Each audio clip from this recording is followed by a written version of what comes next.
Well, hello there. It's that time again. Yeah, it sure is. It is time for our weekly tarot slash astrology blog here on June the 9th. Beautiful Sunday evening, 2019.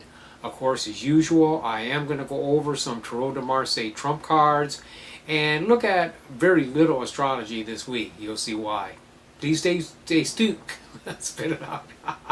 Please stay tuned, though. It is going to be interesting. Okay, let's go ahead and get down to it. In a moment, three trump cards from the Tarot de Marseille are going to come onto the screen and cover my face.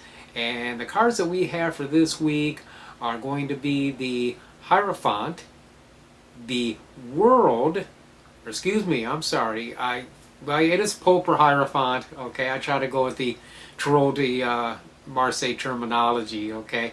It's going to be the Pope, it's going to be the World, and then the Empress. The Hierophant is a more modern rendition for the Pope, okay? And I do like reading with these classic tarot cards. So if we look at the Pope, he is holding up his hand in a symbol of blessing, presumably blessing these two people who are kneeling before him.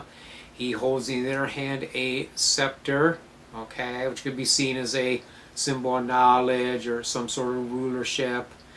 And he seems to have the attention of the figure in the World card. She is much smaller than him, naked, just simply wrapped with this red scarf, surrounded by four cherubic animals as she's sitting or standing in the middle of this blue wreath.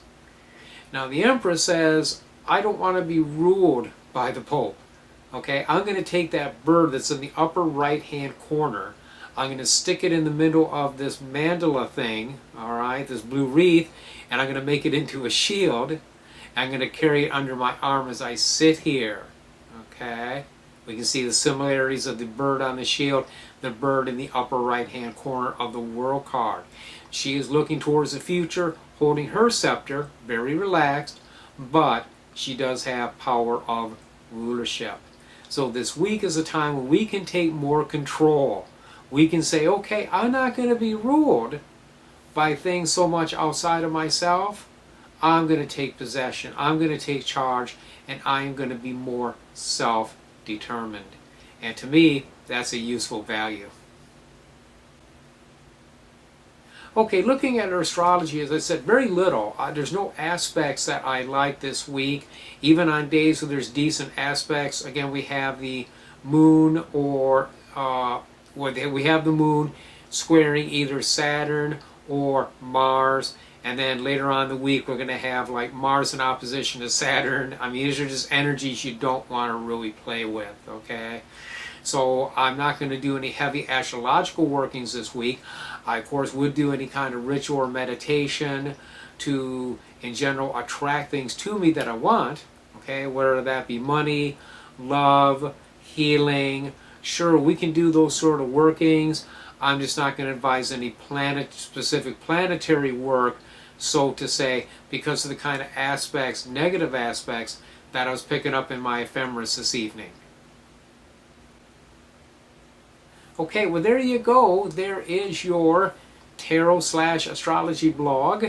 As usual, it's a pleasure presenting this to you.